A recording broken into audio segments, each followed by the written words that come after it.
እኛ ስንት ዓመት እግዚአብሔርን ተላልፈነው አሁን እግዚአብሔር ቀጣም ቢባል ይበለን ነው እንጂ የሚባለው ለምን ይባል? ስግደቱን የምንጀምርበትን ፍጥነት ሳይሆን የምናጠናቀቅበትን እኮ ነው የምንቆጥረው።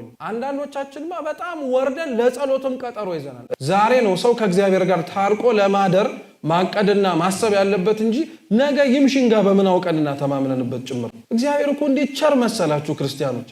ታውት ይቅርና ሰርተን የምንናዘዘውን የረሳነውን ኃጢአት እግዚአብሔር ሊያስታውሰን አይችል? የአብዛኞቻችን ንስሐ እንገባለን የምንል ሰዎች ትልቁ ችግራችን አንደኛው ኩራት ነው፣ ሁለተኛው ደግሞ ሌላው ሰው ላይ መፍረድ። ንስሐ ጥፋተኝነትን መሸሸግ፣ ሌላ ሰው ላይ ማላከክ አይፈልግም። እያንዳንዱ ኃጢአት ጠባሳ ጥሎ ያልፋል። እግዚአብሔርን ስለራቅነው እኮ ነው በጣም ብዙ ነገራችን እያለን እንደሌለን የምናመሰግንበት ብዙ ምክንያት እያለን የምናማረረበት ጥቂት ነገሮች ፍንጥው ብለው የሚታዩ ለምን መሰላችሁ? ኃጢአትን ሰርቶ ከሚያሳዝነው ሰው በላይ እግዚአብሔር ተስፋ የሚቆርጡ ሰዎች ያሳዝኑታል።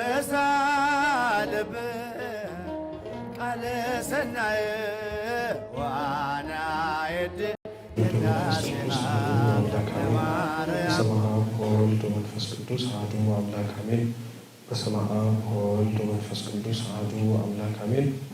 የተወደዳችሁ የተከበራችሁ የልዑል እግዚአብሔር ቤተሰቦች፣ አበው ካህናት፣ ወንድሞች ዲያቆናት፣ ሊቃውንተ ቤተክርስቲያን፣ ዘማሪያን፣ በወደደን ባከበረን በአምላካችን ፍጹም ሰላም እንደምን ቆያችሁ? እንደምን አመሻችሁ? እንደምን እስከዚህ ሰዓት ደረሳችሁ? አሜን። በቸርነቱ በምሕረቱ በፊቱ ያሳየነውን የእምነት ማነስ የምግባር ጉድለት ሳይመለከት በይቅርታው እድሜ ለንስሐ ጨምሮ ለዚህ ያደረሰን አምላካችን ልዑል እግዚአብሔር ስሙ የተመሰገነ ይሁን። ስሙ የተመሰገነ ይሁን። አምላካችን ቅዱስ እግዚአብሔር ቢወድና ቢፈቅድ ባለችን ቀሪ ሰዓት ሕያውና ዘላለማዊ የሆነውን የአምላካችንን ቅዱስ ቃል እንማራለን። የምንማርበትን የትምህርታችን ርዕስ የሚሆነው በዛሬው ዕለት የሐዋርያው ቅዱስ ማቴዎስ ወንጌል ምዕራፍ 3 ከቁጥር 1 እስከ 3 ባለው ኃይለ ቃል ይሆናል። በአጭሩ ግን መንግስተ ሰማያት ቀርባለችና ንስሐ ግቡ በሚል ርዕስ እንማራለን። እስኪ መንግስተ ሰማያት በሉ። ቀርባለችና ንስሐ ግቡ። መንግስተ ሰማያት ቀርባለችና ንስሐ ግቡ። መንግስተ ሰማያት ቀርባለችና ንስሐ ግቡ። በዚህ ቃል መነሻነት የዛሬውን ትምህርታችን እንማራለን። አምላካችን ቅዱስ እግዚአብሔር በጉባኤያችን መሃል ተገኝቶ እንዲያስተምረን፣ እንዲመክረን፣ እንዲገስጸን ሕያውና ዘላለማዊ የሆነውን ቅዱስ ቃሉን ለሁላችንም የምንሰናበትን እዝነ ልቦናችን እንዲያዘጋጅልን ቅዱስ ፈቃዱ ይሁንልን። የራቀውን አቅርቦ የረቀቀውንም አጉልቶ ምስጢርን የሚገልጽ መንፈስ ቅዱስ ለሁላችንም ማስተዋሉን፣ ጥበቡን፣ እውቀቱን፣ ልቦውን፣ አእምሮውን እንዲስልብን እንዲያሳድርብን ቅዱስ ፈቃዱ ይሁንልን። የዛሬው የትምህርታችን ርዕስ መንግስተ ሰማያት ቀርባለችና ንስሐ ግቡ ነው። ቃሉን የተናገረው መጥምቀ መለኮት ቅዱስ ዮሐንስ ነው። ዛሬ የተሰበሰብንባት መስከረም 7 ዕለት የዚህ የታላቁ አባት የዮሐንስ መጥምቅ እናቱ የሆነች ቅድስት ኤልሳቤጥ ያረፈችበት ነው። ከእናታችን ከቅድስት ኤልሳቤጥ እንዲሁም ከባለቤቷ ከቅዱስ ዘካርያስ ረድኤት በረከት አምላካችን ቅዱስ እግዚአብሔር ይክፈለን። ዮሐንስ በቤተ ክርስቲያናችን ውስጥ ከሰው ልጆች ወገን ወይም ከሴቶች ከተገኙ ወገን ማንም ሊመስለው የማይችል ቀድሞ ከነበሩት አሁንም ካሉት ወደፊትም ከሚመጡት አምሳያ የሌለት ጻድቅ ነው። ይህንን ምስክርነት የሰጠው ሌላ ሰው ሳይሆን ራሱ ባለቤቱ ጌታችን ኢየሱስ ክርስቶስ ነው። ዮሐንስ በቤተ ክርስቲያን ውስጥ ያለው ቦታ፣ ዮሐንስ በቤተ ክርስቲያን ውስጥ የሚሰጠው አገልግሎት ዘመን ተሻጋሪ የሆነ አገልግሎት ነው። ቅዱሳን በቤተ ክርስቲያን ውስጥ 3 ጊዜ ወይም በ3 አይነት መንገድ ክብራቸው ይገለጣል። አንደኛው የቅዱሳን ክብር የሚገለጠው ባሉበት በሕይወት በዚህ ዘመን በሚመላለሱበት ወቅት ላይ ወይም ደግሞ ነፍሳቸው ከስጋቸው ሳትለይ ክብራቸው፣ ዝናቸው፣ ተግዳሮትና ስራቸው በሙሉ የሚታወቅላቸው ቅዱሳን አሉ። ዮሐንስ እንዲህ አይነቱ ጻድቅ ነው።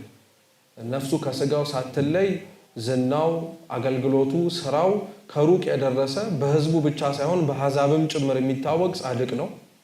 ሁለተኛው ቅዱሳን ስራቸው የሚታወቀው ደግሞ በተለይ ነፍሳቸው ከስጋቸው ከተለየች በኋላ ነው ወይም ካረፉ በኋላ ነው። አብዛኛውን ክብራቸውን እንዲያውም በዚህ ጊዜ ላይ ነው የሚገለጠው። እግዚአብሔር ቅዱሳንን በህይወት ባሉባቸው ጊዜያቶች ላይ ብዙም ክብራቸውን ለሰዎች የማይገልጠው ብዙም ክብራቸውን ለሰዎች የማያሳየው ክብር ሳይኖራቸው ቀርቶ ሳይሆን ክብራቸው የሚገለጥላቸው ቅዱሳንን ፈተና ሊሆንባቸው ከሚችሉ ነገሮችም ጭምር ለመጠበቅ ነው። በጊዜያቸው ሰዎች በአይነ ሥጋ ተመልክተዋቸው ክብር የሌላቸው ሰዎች በአይነ ሥጋ ተመልክተዋቸው ምንም የማያደርጉ የሚመስሉ አሉ። ይሄ ለኃጢአተኞች ብቻ አይደለም ለጻድቃንም ጭምር ነው። ቅዱስ ኤፍሬም ለመጀመሪያ ጊዜ ቅዱስ ባስልዮስን ሲያየው ከያዕቆብ ዘንጽቢን ጋር በነበረበት ጊዜ ላይ ያየውን ራእይ እያስታወሰ እሱ ይሆን አይሆን እያለ ይጠራጠሩ ነበር። ቅዱስ ኤፍሬም የቅዱስ ያዕቆብ ዘንጽቢን ደቀ መዝሙር ነበርና ቅዱስ ያዕቆብ ዘንጽቢንን ወደ ጉባኤ ኒቂያ እየሸኘው ሲሄድ ባሉበት ቦታዎች ላይ በተኛበት ጊዜ ላይ በህልሙ ቂሳሪያ በምትባል ቦታ ላይ ከምድር እስከ ሰማይ የብርሃን አምድ ተተክሎ ያይ ነበርና አንድ ሰው ያወራ ነበር፣ ቃለ እግዚአብሔር ያስተምር ነበርና ይህ ሰው ማን ነው ብሎ ሲጠይቅ ባስልዮስ እንደሆነ አወቀ እና ያዕቆብ ዘንጽቢንን ከመጣበት ቦታ ላይ ሸኝቶት አብሮት ከመዋል ከማደር ይልቅ ቅዱስ ኤፍሬም ሶርያዊ ጉዞውን ያደረገው ወደ ቂሳሪያ ነበር እና ቂሳሪያ ያለች ቤተክርስቲያን ውስጥ ባስልዮስን ሲያስተምር ያገኘው ግን ቅዱስ ኤፍሬም በጠበቀው መንገድ አይደለም። ክብሩ እንደዚህ ከምድር እስከ ሰማይ የብርሃን አምድ የተተከለለት ጻድቅ ሆኖ ሳለ ባስልዮስን ግን ሲመለከተው ቅዱስ ኤፍሬም የወርቅ ካባ አድርጎ የወርቅ ካባ ላንቃ ደርቦ የወርቅ መነሳነስ አድርጎ የወርቅ መስቀል አድርጎ ይመለከተው ነበርና ቅዱስ ኤፍሬም ለተወሰነችም ደቂቃም ብትሆን ያየው ራእይ ወይም ደግሞ ባስልዮስ ተብሎ ዝናው የተነገረን በህልማችን ያየነው ጻድቅ ይሄ ነው አለ። ለምንድነው ይሄንን ያለው?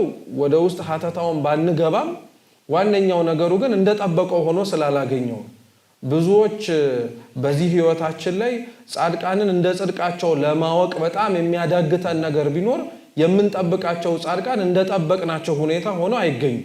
ጻድቃን ብቻ ሳይሆን ማንም ሰው ጽድቁን መልካም ነገሩን እንደጠበቅነው ሆኖ አይገኝም። ጽድቅ የሚሰራበት መንገድ የተለያየ ስለሆነ ማለት ነው። እኛ የምናስበው ጽድቅ ምናልባት በጾም በጸሎት በስግደት በምጽዋት ያለው ጽድቅ ሊሆን ይችላል። ከዛ ግን ከፍ ያለ ጽድቅ አለ። አንዳንድ ጻድቃን እኮ የጾምን ህግ ከፍ ብለው እንኳን በአፋቸው ዘወትር ሳር እያኘኩ ሳር እየበሉ ይኖሩ የነበሩ ጻድቃን ነበሩ። ይህ ጻድቅ በዜና አበው ላይ ተጽፏልና ዘወትር ሁሌም ጧት ሲነሳ ሳር እያኘከ ነበር ይገኝ ነበር እና ሳር ማኘኩ እንደምታውቁት ሁሌ ሳር ያኝካል ማለት መቼም አይጾምም ማለት ነው። ሁሌ ሳር ያኝካል ማለት ካልጾመ ቅዱስ ቁርባን መቀበል አይችልም ማለት ነው። ስለዚህ ገዳም ውስጥ ያሉ ሰዎች በሙሉ ይጨነቁ ነበር፣ ይህቺ ነፍስ እኛንም ትመለከተናለች ብለው ማለት ነው። እንዲህ አይነቱን መንፈስ እግዚአብሔር በቸርነቱ ለሁላችን ይስጠን። እውነት ከኛ በተሻለ ለሌላው ማሰብ የምንችልበት የአብዛኞቻችን ድክመታችን እኛ መውረስ የምንፈልጋትን የእግዚአብሔርን መንግስት ሌላው ቢወርስ ቅር አይልም። ሌላው ለመውረስ መድከም ያለበትን ድካም ግን እኛ አብረን መድከም አንፈልግም። ምን በወጣን የምንለው እኚህ ገዳም ውስጥ ያሉት አባቶች ግን የአንድ ነፍስ መጥፋት እግዚአብሔርን ካሳሰበው በአምሳያው የተፈጠርን እኛም የአንድ ነፍስ መጥፋት ወደ ቅዱስ ቁርባን አለመቅረብ ሊያሳስብን ያስፈልጋልና ብለው እኚህን ጻድቅ ቢሏቸው ቢሰሯቸው እምቢ ሲላቸው እጅግራቸውን አስረዋቸው ቢያንስ አንዲት ቀን ሳር ሳትበላ ይንጋና ቅዱስ ቁርባን ተቀበል፣ ከዛ ወደ ሳር መብላት ትወርዳለህ አሉት።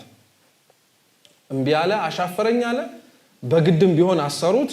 ኋላ መጨረሻ ላይ ወደ ቅዱስ ቁርባን ይዘውት ማለዳ ሊወጡ ሲሉ እሺ አንዴ ቢያንስ እንኳን እግሬን ፍቱልኝና ትንሽ እንኳን ረፍት ላግኝ አላቸውና ወዲያውኑ እጅና እግሩን ሲፈቱት ላዩ ላይ የነበረውን ቆቡን አውልቆ ፊት ለፊታቸው ያለው ድንጋይ ወይም የግድግዳው ክምር ላይ ሲጥለው ድንጋዩ ፈረሰ። በዛ በተፈረሰውና በዛ ክፍት በሆነው ቦታ ላይ ገብቶ ተሰወረባቸው። ለሚመለከቱት ሰዎች ሳር እየበላ ያልቆረበ ሰው ነው። እሱ የደረሰበት የጽድቅና እሱ የደረሰበት ከእግዚአብሔር ጋር ያለው ትስስር ግን እስከ መሰወር ደረጃ ያደረሰው። እግዚኦ ብለው ማረን ብለው መጨረሻ ላይ የተወረወረችውን ቆቧን አገኙ። እሱም ጠፍቶባቸው ሄደ ይላል። በረከቱ ለሁላችን ትድረሰን። ስለዚህ ጽድቅ ላይ ይታወቅ ይችላል።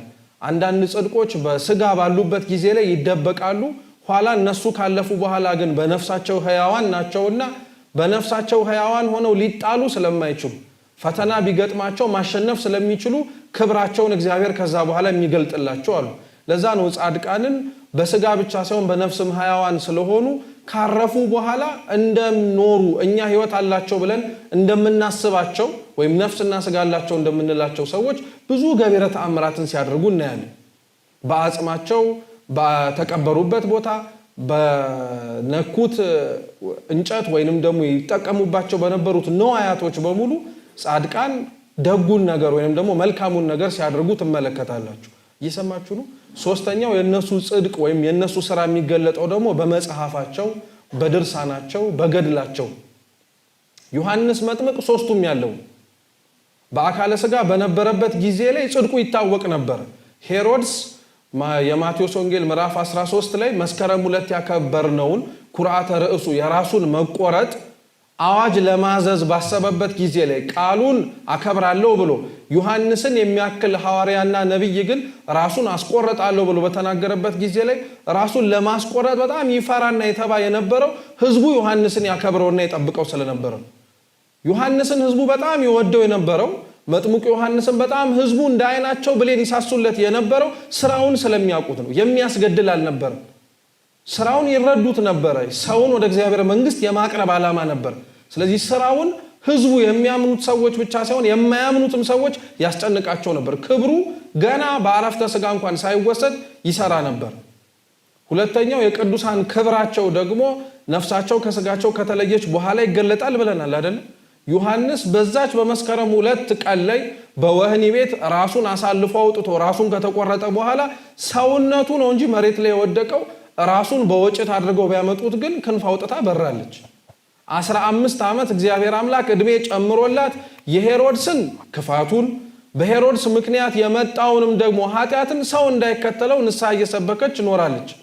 2 ገድሉ ድርሳኑ ብንል ደግሞ ዮሐንስ መጥምቅ በተለየ መልኩ መጽሐፍ ቅዱስ ላይ ባሉ በአራቱም ወንጌላት ላይ ትልቅ ድርሻ ይዞ ያስተምር የነበረ ታሪኩም ተጽፎ የምናገኘው መጥምቁ ዮሐንስን ነው። በሉቃስ ወንጌል የእናቱን የአባቱን ታሪክ የሱንም ሲወለድ ምን አይነት ጠባይ ወይንም ደግሞ ምን አይነት ሁኔታ ኖሮት እንደሚወለድ እናገኛለን።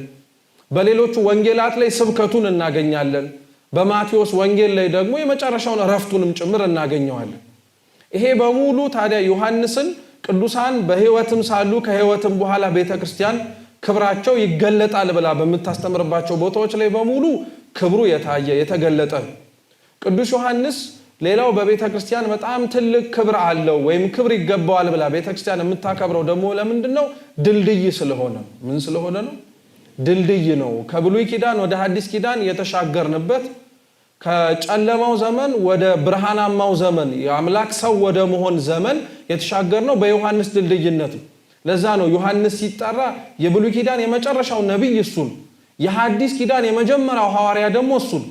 ሐዋርያት ገና ሐዋርያት ከመባላቸው በፊት ደቀ መዛሙርቱ ከዋለበት እየዋሉ ካደረበት እያደሩ ጸጋ መንፈስ ቅዱስን ተቀብለው አሁን ሐዋርያት የምንላቸው አጽናፈ ዓለም ዞሮ ከማስተማራቸው በፊት ያንን ሁሉ ኃላፊነት ተሸክሞ ያገለግል የነበረው አንድ የዮሐንስ መጥምቅ ነፍስ ናት። እሱ ብቻ ነበር የነበረው።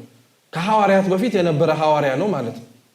ስለዚህ ድልድይ ነው፣ አሻጋሪ ነው የሚባለው የነቢያት ትንቢት በሙሉ የሚጠቃለለው ዮሐንስ ላይ ነው። የሐዋርያት ስብከት በሙሉ የሚጀምረው በዮሐንስ ነው። ይቅርና ሐዋርያት ክርስቶስ እንኳን የሰበከው የመጀመሪያው ስብከት መጀመሪያ የተናገረው ዮሐንስ መጥምቅ ነው። መንግስተ ሰማያት ቀርባለችና ምን ግቡ። ይሄንን ስብከት ክርስቶስ ከመስበኩ በፊት ዮሐንስ መጥምቅ ነው የሰበከው። ምን አይነት መታደል ነው!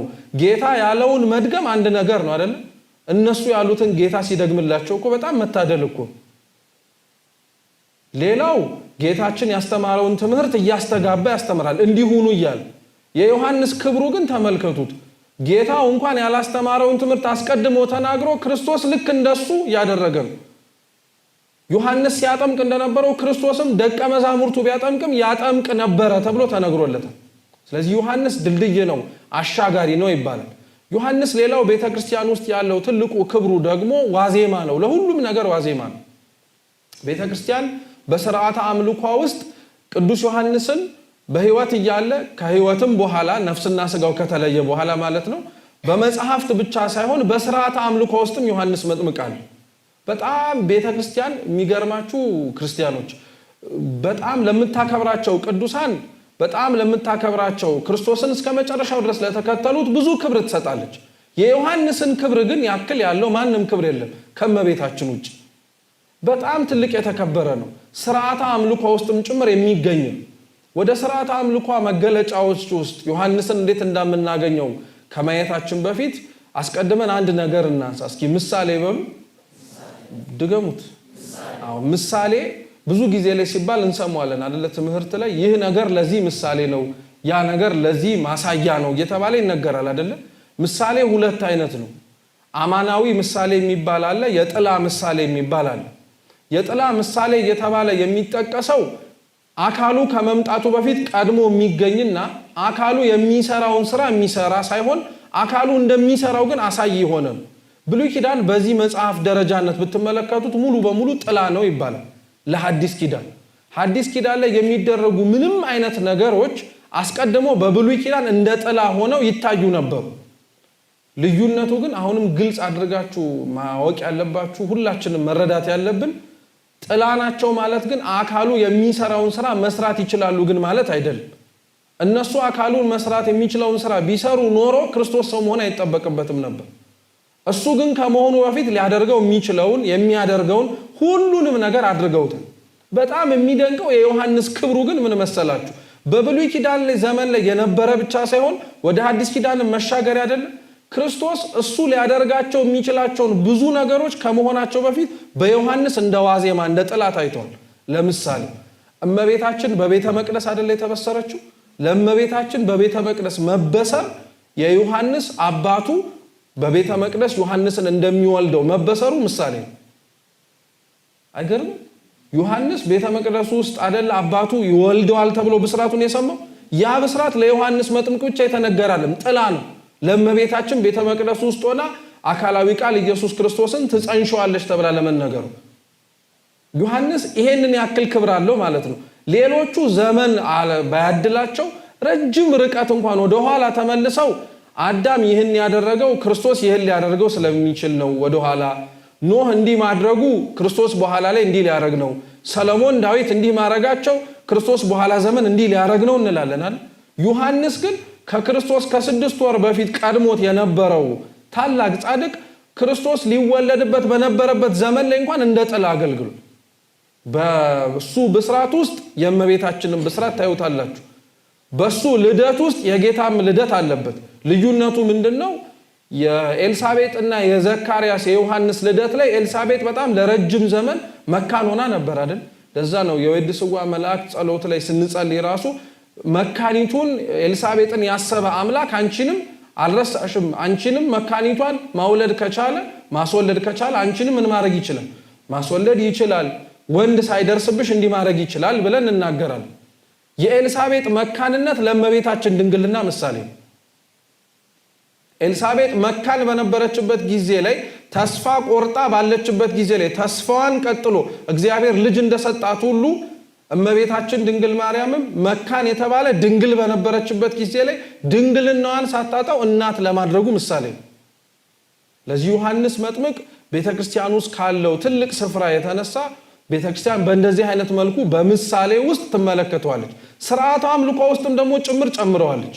በስርዓተ ቅዳሴያችን ላይ በመናደርጋቸው በጣም የእንቅስቃሴዎች ወይንም ደግሞ ዑደታት ውስጥ ዮሐንስ አለ። ለምሳሌ ከቤተልሔም ተነስተን ወደ ቤተ መቅደሱ ስንጓዝ ዲያቆናቱና ካህናቱ መስዋዕቱን ይዘው ወደ ቤተ መቅደስ ሲገቡ መስዋዕቱን ከተሸከሙ ወይንም ደግሞ መሶበ ወርቁን ከያዘው ዲያቆን ፊት ለፊት ቃጭል እየመታ እንዲሁም ደግሞ ወይኑን ይዞ ወይንም ደግሞ ደሙን ይዞ የሚሄደው ዲያቆን የዮሐንስ መጥምቅ ምሳሌ። ቃጭሉ የስብከቱ ምሳሌ። መንግስተ ሰማያት ቀርባለችና ምን ግቡ ንስሐ ግቡ የሚለው የስብከቱ ምሳሌ። እዚህ ውስጥ እንኳን አለ። ኧረ ተውት፣ ይሄ እንዲያውም እኮ ሰው ያለበትም መጀመሪያ ገና ቅዳሴውን ገብተን ሁለተኛ የምንሰማው ደውል እንኳን የዮሐንስ መጥምቅ ምሳሌ። ማለትም ይህቺ ሰዓት ምን ያህል የምታስፈራናት፣ ይህቺ ሰዓት ምን ያህል የምታስጨንቅናት ብለን ምነበሃ መስቀል አብርሃ ኩሉ ዘገብራ ስንል ደውል ይደወላል አይደለ? ከውጭ ያ ደውል የዮሐንስ መጥምቅ የስብከቱ ምሳሌ። ደውል ከሩቅ ሆኖ ያሉትን ሰዎች ድምጹን እየሰሙ እንደሚሰበሰቡት ሁሉ የዮሐንስን ስብከቱን ንስሐ ግቡ የምትለዋን ጥሪ እየሰሙ ብዙዎች በዮርዳኖስ አውራጃ ላይ እየተሰበሰቡ ይጠመቁ ለመሆናቸው ምሳሌ ነበር። ቤተ መቅደስ ውስጥም አለ ዮሐንስ መጥምቅ። ካህናቱና ዲያቆናቱ መጽሐፍቱን በሚያነቡበት ጊዜ ላይ ከመካከላችን ንፍቁ ዲያቆን ጧፍ ይዞ ከፊት ለፊት እየመራ ካህኑ ደግሞ ከኋላ እየተከተለ ጽንሃ ይዞ ይሄዳል አይደል? ጧፉን ይዞ የሚሄደው ዲያቆን የዮሐንስ መጥምቅ ምሳሌ ነው። ጧፉን ይዞ የሚሄደው ዲያቆን የዮሐንስ ምሳሌ ነው። እርሱ ብርሃን ነበረ፣ ስለ ብርሃንም ሊመሰክር መጣ እየተባለ የሚነገርለት ዮሐንስ ነው። ዮሐንስ ሁሉም ቦታ ቤተክርስቲያን ውስጥ አለ ማለት ነው። ስለዚህ ቤተክርስቲያን ቅዱሳኖቿን እንደዚህ ያክል በሥርዓተ አምልኮ ውስጥም ጭምር አድርጋ ታከብራቸዋለች። እኛ ዛሬ መነሻ አድርገን ለመማር የመረጥነው ርዕስ ዮሐንስ መጥምቅ በጣም የሚታወቅበት አገልግሎቱንም ጅምር የጀመረበት ትልቅ ስብከት ነው። መንግስተ ሰማያት ቀርባለችና ንስሐ ግቡ። ንስሐ እንግዲህ በጣም በብዙ መንገድ እንደኛ የተማረው ስለ ንስሐም ደግሞ አብራርቶ ሊያወራ የሚችል ማንም ሰው የለም። ንስሐ ማለት ጸጸት እንደሆነ እናውቀዋለን። ንስሐ ማለት እግዚአብሔርን ማረኝ ብሎ ስላጠፉት ጥፋት ይቅርታን መጠየቅ እንደሆነ እናውቀዋለን። ስንቶቻችን ግን ከልባችን ሆነን ያንን መጸጸትንና ማረኝ ብለን ወደ እግዚአብሔር ፊት መመለስን እንዳደረግነው ግን ራሳችንን እንጠይቃለን።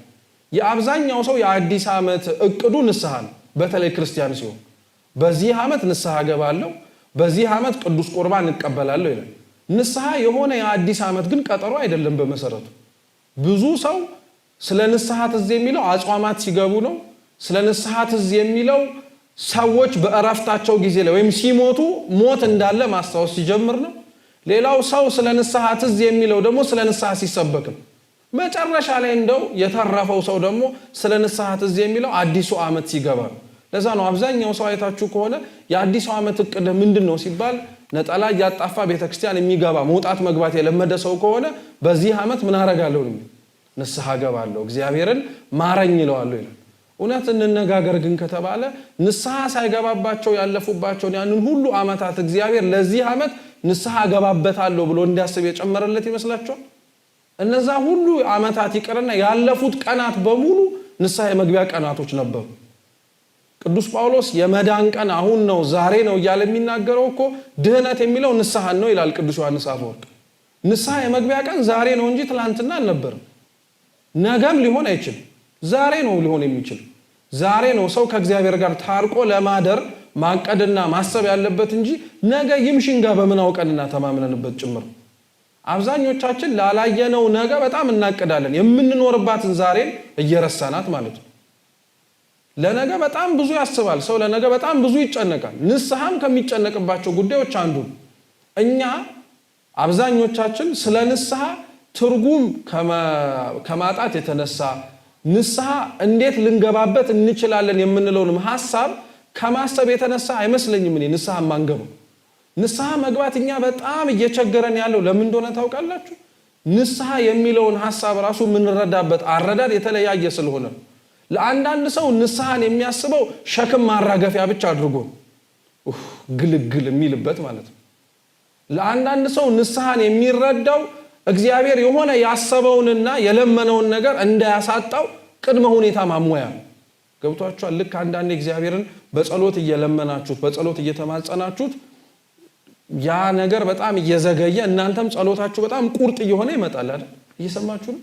ከዚህ የሆነ ሰዓት ላይ ኃጢአት ለመስራት ሲያዳዳችሁ አትፈሩ? ኃጢአቱን ግን የምትፈሩት እግዚአብሔርን ፈርታችሁት ሳይሆን የለመናችሁት ነገር እንዳያሳጣችሁ። አሁን እንዲህ አይነት ሪሌሽንሺፕ ግንኙነት ከእግዚአብሔር ጋር እከክልህ ኃጢአት የማልሰራው አንተ የለመንኩን ምን እንድታረግልኝ እንድሰጥህ ነው እንጂ ኃጢአት መስራት አለመስራት አሳስቦኝ አይደል። ብሰራ እና ያቺ ነገር ባትሆን የምናስበው ምን ብለን ያ ነገር ያልሆነው እግዚአብሔር ሳይፈቅድ ቀርቶ ሳይሆን ምን ስለሰራው ነው ልንል።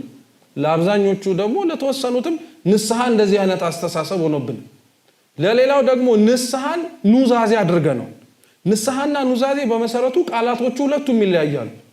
በአማርኛው ወይም በግዕዙ ንስሐ ኑዛዜ አልነው እንጂ በእንግሊዘኛው ንስሐ የሚባለው ሪፔንተንስ፣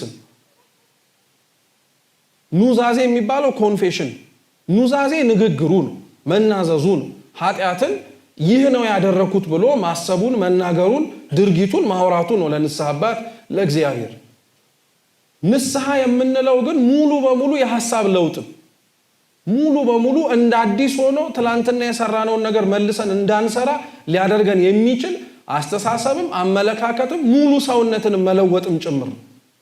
ይህንን አይነቱን የንስሐ ግንዛቤ ስለማይኖረን አብዛኞቻችን በንስሐ ህይወታችን ብዙ ሳንጠቀም እንታያለን። ንስሐ ገብተን ተመልሰን ኃጢአቶቻችንን የምንሰራውም ጭምር ለዛ ነው።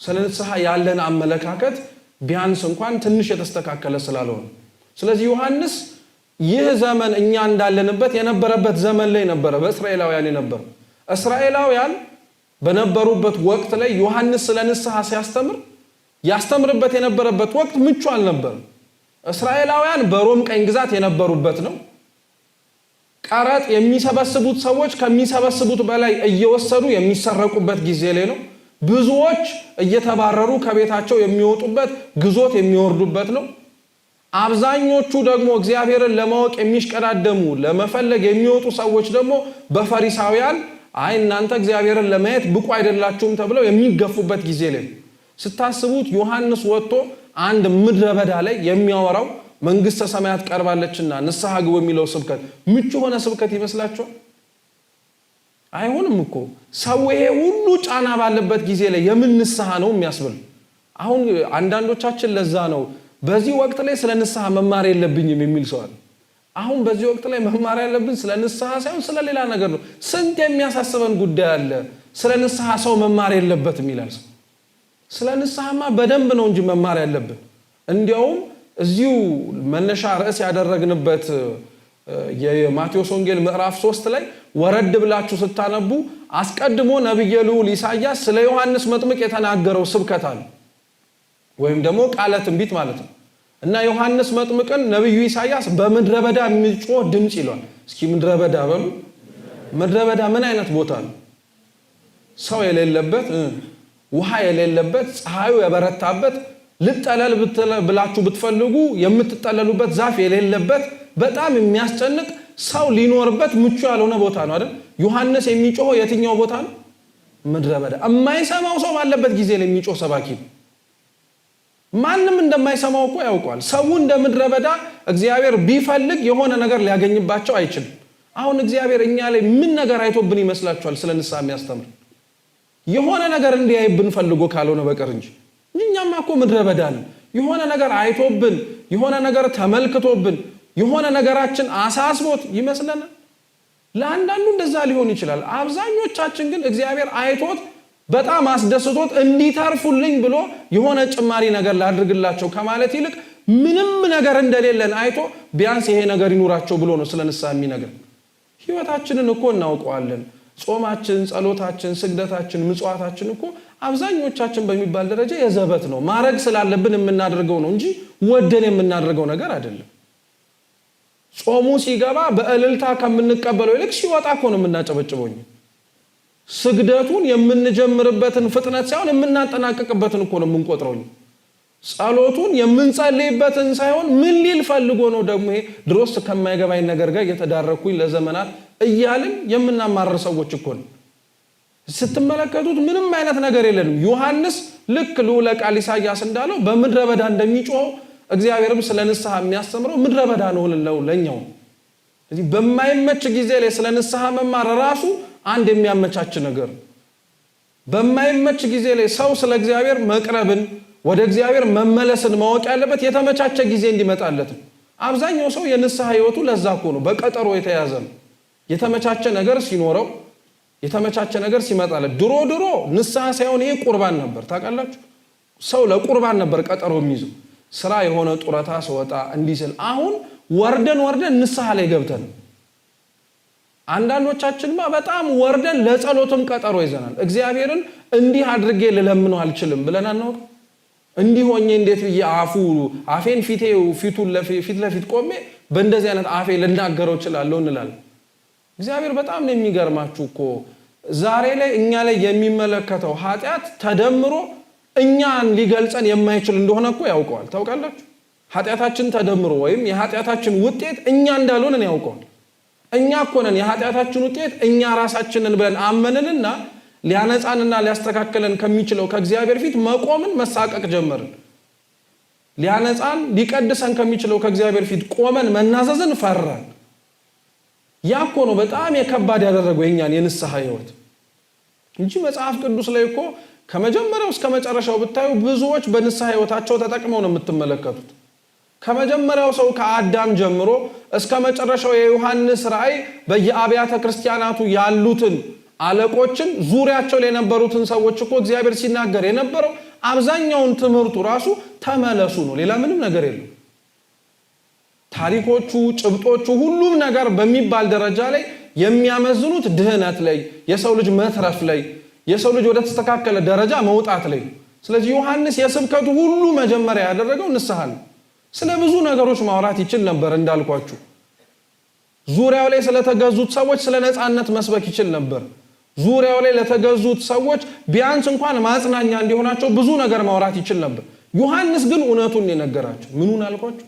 እውነቱን የነገራቸው። ሊሰሙት የሚፈልጉትን ሳይሆን መስማት ያለባቸውን የነገራቸው። ይሄንን ደግሞ የምታውቁት ዮሐንስ ስለ ንስሐ ያስተማረባቸው ቦታዎች ሁለት ናቸው። አንደኛው ህዝቡ በተሰበሰበበት ቦታ ላይ በሙሉ መንግስተ ሰማያት ቀርባለችና ንስሐ ግቡ እያለ ሰውም ይሄንን ስብከት እየሰማ ወደ ዮሐንስ ሲመጣ ውሃ ውስጥ ከመግባቱ በፊት ምኑን ይናዘዝ ነበር? ኃጢአቱን ይናዘዝ ነበር። በብዙሃን ያደርገው የነበረው በብዙሃን ጊዜ ይሰብከው የነበረው የንስሐ ስብከት ጥሩ ነበረ። የዮሐንስን ቃሉን እየሰሙ ብዙዎች ተስተካክለው። የዮሐንስ ሁለተኛው ስብከት ግን ለነጠላ ሰው ነበር። ሄሮድስን አብዝቶ ዮሐንስ ያደርገው የነበረው ነገር ልክ እንዳልሆነ የሚናገረው ሄሮድስ አሕዛብ መሆኑ ጠፍቶት ነው እንዴ? ሄሮድስ ላይተርፍ የሚችል ክርስቶስን ሊያሳድድ የሚችል ሰው እንደሆነ ዘንግቶት ነው እንዴ? አይገርማችሁም? ዮሐንስ ንስሐን ይሰብክ የነበረው ራሱ ተውት ይቅርና ለሚሰሙት ለማይሰሙትም ሰው ነው። ላመነውም ላላመነውም ነው ስለ ንስሐ የሚሰበከው። ምቹ ጊዜ አይፈለግለትም ለንስሐ ማለት ነው። ሰው ወደ እግዚአብሔር መመለስ መቅረብ ግዴታው ስለሆነ ለዛ ነው የዮሐንስ የመጀመሪያው ይህ ስብከት በእያንዳንዱ የመጽሐፍ ቅዱስ ክፍል ላይ ብንፈልገው አናጣው። ንስሐ ሁሉም ቦታ ያለ ሐሳብ፣ ሁሉም ቦታ ያለ ነገር። የመጀመሪያውን የሰው ልጅን ታሪክ ብትመለከቱት መባረር ላይ ያለ ነው። የመጀመሪያውም የሰው ታሪክም እግዚአብሔርን ሲያስተዋውቀን በመሸፈን ያስተዋውቀን።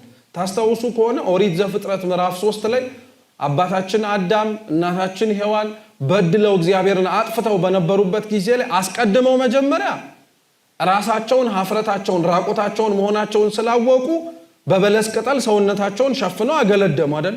ኋላ ላይ ግን የሚወርዱባት ምድር ከዚህ በላይ የከፋች እንደሆነ ስላወቀ እግዚአብሔር ደግሞ ቁርበት አለበሳቸው፣ የተሻለ ነገር ሰጣቸው። ምን ማለት ይመስላችኋል? ሰው ሀፍረቱን ሲሰማው ሰው የሰራውን ነገር ኃጢአቱን ሲያውቀው እግዚአብሔር ይሸፍንለታል ማለት እኮ ንስሐ ነው። ሌላ ምንም ነገር እኮ የለው። እርቃናቸውን ሸፈነላቸው ማለት የሰሩት በደል ሌላው ሰው እንዳያየው እሱ አይቶ ከደነላቸው ማለት ነው። እግዚአብሔር እኮ እንዴት ቸር መሰላችሁ ክርስቲያኖች። ተውት ይቅርና ሰርተን የምንናዘዘውን የረሳነውን ኃጢአት እግዚአብሔር ሊያስታውሰን አይችልም? ይችላል አይችልም? ይችላል እኮ በደንብ አድርጉ። ለምን እንደማያስታውሰን ታውቃላችሁ? አንዳንድ ኃጢአቶቻችንን ገልጦ ቢያሳየን መቆም ስለማንችል፣ አንዳንድ በደሎቻችንን ልክ እንደተከደነ ነገር አድርጋችሁ አስቡ። ገልጦ ይሄንንም እኮ ሰርተህ ነበር ረስተኸው ነው እንጂ ብሎ ቢያስታውሰን ራሳችንን ራሱን እንጸየፈዋለን። ሰውነታችን ላይ ያለው ነጠላ ልብሳችንን እንደሚከድነው የእግዚአብሔር የቸርነቱ ፍቅር እኮ ነው የከደነን እንጂ ምን የሸሸገን ነገር ኖሮ ነው? የምንገባው ንስሐ ራስን ራቆት ማድረግ ነው። ሰው ራቆቱን እግዚአብሔር ፊት ሆኖ እንኳን እኮ እሱ ራቆቱን የሆነው አምላክ እኛም ሁኑ አይልም። እኔ ላልብሳችሁ ነው የሚል። እሱ ሲሰቀል ራቆቱን ሆኖ ነው ለኛ በደል ብሎ። እኛ አብረንህ ለመሰቀል ዝግጁ ነን ራቆታችንን ለመሆን ስንል እኔ ተራቆትኩት ይበቃል እኔ ላልብስን የሚለው አምላካችን። ሰው ታዲያ እንዴት ነው ንስሐ የትላንትና ከትላንትና ወዲያ የነበረ ቀጠሮ እኮ መሆን የለበት፣ የዛሬ አጀንዳችን ነበር መሆን የነበረበት። ለዚህ ሁሉም ላይ ስትመለከቱት በጣም ብዙ ሰዎች የዮሐንስ ስብከት ከመሰበኩ በፊት የነበሩ በንስሐ ህይወት የተመላለሱ ናቸው። ንስሐ ለአንድ ሰው ለውጥ እንዲያመጣበት ከፈለገ፣ ንስሐ ለአንድ ሰው ህይወት የተስተካከለ ለውጥ ማየት የሚፈልግ ከሆነ ቢያንስ አባቶቻችን 4 ነገር ማሟላት አለበት ይላሉ። ስንት ነገር? 4 ነገር ማሟላት አለበት። አንደኛው ሰው ንስሐ ሲገባ ወይም ሰው ንስሐ በሚገባበት ጊዜ ላይ ምንን ማወቅ አለበት ሲባል መተላለፍን ማመን መቻል አለበት። ወይንም ደግሞ ሰው ንስሐ በሚገባበት ጊዜ ላይ በተቻለው አቅም ራሱን ማጽደቅ የለበትም። እስኪ ራሱን ማጽደቅ የለበትም። ድገሙት። ራሱን ማጽደቅ የለበትም። የአብዛኞቻችን ንስሐ እንገባለን የምንል ሰዎች ትልቁ ችግራችን ሸክማችንን ካራገፍን በኋላ የሚሰማን የነፃነትና የእረፍት ስሜት አለ አይደል? ያ የነፃነትና የእረፍት ስሜት ሲሰማን ሰይጣን እንዲሁ አድርጎ አይተወንም። 2 ነገሮችን አምጥቶ ይፈትነናል ይላል ቅዱስ እንጦንስ። አንደኛው ኩራት ነው፣ ሁለተኛው ደግሞ ሌላው ሰው ላይ መፍረድ። በኩራት ንስሐ ገብተው የሚወጡትን ሰዎች ከነሱ በፊትም ሆነ ከነሱ በኋላ እንዲህ አይነት ስሜት ሊሰማው የቻለ ሰው እንደሌለ አድርገው ይሰማቸው። ለዛ ኮን አንዳንዴ ንስሐ ገብታችሁ ወዳጅ ጓደኛችሁ ወይ ዛሬ የተሰማኝ ነፃነት ስትሉ አውቀዋለሁ ሲል አይ አንተ አልገባህም፣ እኔ የኔ ልዩ ነው በቃ ማለት አሽክላዬ ምኔ ሰንሰለቴን የተበጠሰው እኮ ይገባኛል፣ እኔም ንስሐ ገብቼ እኮ አይቼዋለሁ። አይደለም በፍጹም የኔ ይለያል። ምን መባባል አስፈልገው? በጣም ከልክ በላይ ኩራት እንዲሰማን ያደርገናል። እኛ እናውቀው፣ እኛ እንረዳው። ከዛ ደግሞ ከፍ ሲል ራስን ማጽደቅ ብቻ ሳይሆን ሌላውንም ማስኮነን ይጀምራል። ደግሞ ሌሎች ንስሐ ያልገቡ ሰዎችን ዙሪያችን ላይ እያየን እኛ እንዳያወቅነው ክርስቶስን እንዲያውቁት ከማድረግ ይልቅ እኛ ያወቅነውን ክርስቶስ ሌላው ሰው እንዳያውቀው የምንታትር ሰዎች አሉ። ይህ በጣም ራስን ማጽደቅ ንስሐ አይፈልግም። ሰው ንስሐ ሊገባ ሲፈልግም ሰው ወደ እግዚአብሔር መመለስ የሚፈልግ ከሆነ ራሱን ማጽደቅን መተው አለበት። ኩራትን እና ሌላው ሰው ላይ መፍረድን ማቆም መቻል አለበት። ይህ የመጀመሪያው ሰው ንስሐ ሲገባ ሊያውቀው የሚገባ ነገር ነው። ሁለተኛው በተቻለ አቅም ሰው ንስሐ በሚገባበት ጊዜ ላይ ጥፋተኝነቱን ወይንም ደግሞ የጥፋተኝነት ስሜቱን ምክንያት ማምጣት የለበትም። የመጀመሪያው ሰው ቅድም አዳም እንዳልኳቸው የሚታወቀው ጥፋተኝነቱንና ጥፋቱን በሚናገርበት ጊዜ ላይ ምክንያት በማብዛቱ። ይህንን ታሪክ ስለምታውቁት ሌላ አንድ የልብ አምላክ የቅዱስ ዳዊትን ታሪክ ወይንም ደግሞ የንስሐን ለውጥ እንመልከት። መዝሙር 50ን ታውቁታላችሁ አይደል? መዝሙር 50 የንስሐ ጸሎት የሚባለው ይህን ጸሎት ልብ አምላክ ቅዱስ ዳዊት የተናገረው ከእግዚአብሔር ፊት የጸለየው የኦሪዮን ሚስት ቀምቶ ኦሪዮን አስገድሎ ባጠፋው ጥፋት ነብዩ ናታን መጥቶ በምሳሌ የሱን ታሪክ ከነገረው በኋላ ሲሰማ እና የራሱን በደል እግዚአብሔር በናታን አማካኝነት እንዲያውቀው ካደረገው በኋላ ዳዊት የራሱን በደል መናገር ጀመረ እና ቁጥር 3 ላይ ምን ይላል መሰላችሁ? አቤቱ ጌታ ሆይ ካለ በኋላ አንተን ብቻ በደልኩ ይላል። እስኪ አንተን ብቻ በደልኩ። እውነት ዳዊት እሱም ብቻ ነው የበደለው? እግዚአብሔር እሱም ብቻ ነው ጥፋት ያጠፋው? ስትመለከቱት እኮ ታሪኩን ብዙ ጥፋት አጥፍቷል። ለምሳሌ የኦሪዮን ወታደሩን ሲያስገድለው ዙሪያው ላይ የነበሩትን ሌሎች ወታደሮችን ሰልፉ በበረታበት በጸናበት ቦታ ላይ ጥላችሁት ሂዱ ነው ያለው አይደል? ቢያንስ እንኳን እነዚህ ወታደሮች ትንሽ ሰብአዊነት እንኳን ተሰምቷቸው አብሮ ላቡን ለሀገሩ ደሙን የገበረ ወታደር ነው። ቢያንስ እንኳን እንደው እስኪ ትንሽ እንሞክር ከማለት ይልቅ የንጉስ ትእዛዝ አክብረው ጥለውት ነው ሄዱት። በዳዊት ጥፋተኝነት ውስጥ የነሱም አይቀርላቸውም እያልኳችሁ አይደል? ይቀራል አይቀርም? ማን ፈራጅ አረጋችሁ? አያችሁት ክብደቱን? ሰው ንስሐ እየገባ እንኳን ቅድም እንዳልኳችሁ የመጀመሪያው ችግራችን አይለቀን። ሌላው ሰው ላይ ለመፍረድ በጣም እንቸኩላለን። ቢያንስ ግን እነዚህ ሰዎች የሆነች ነገር ሊያደርጉ ይችሉ ነበር። አብረውት ሊሞቱ ይችላሉ። በውጊያው ሰልፉ የበረታበት ቦታ ላይ ጥላችሁት ሂዱ ግን ስለተባሉ ታዛዥ ነን ብለው አደረጉት። በዳዊት ትእዛዝ ውስጥ እነሱም ስላሉበት እነሱም ሊጠየቁ ይችሉ ነበር። አንድ ብላችሁ ያዙ። ዳዊት ንስሐውን ሲገባ ግን አንተን ብቻ በደልኩኝ በፊትም ክፋትን አደረኩኝ ሲል ምክንያት አላበዛም። እኔ እኮ ቢያንስ እንኳን ትእዛዝ አወጣው እንጂ እኮ ወርጄ አልገደልኩትም። ትእዛዝ ሳወጣ እነሱ እኮ እምቢ ማለት ይችሉ ነበር ዙሪያው ላይ ያሉት ወታደሮች። ስለዚህ እኔም አንተን እንደበደልኩኝ ወታደሮቹም አብረው በድለዋል ብሎ ምንም ቅጥያ ነገር አልጨመረም። ቤርሳቤህን ሲወስዳት ቤርሳቤ ሰውነቷን በራቁቷን ሆና ስትታጠብ አይቷት ነው የተመኛት። እየሰማችሁ ነው?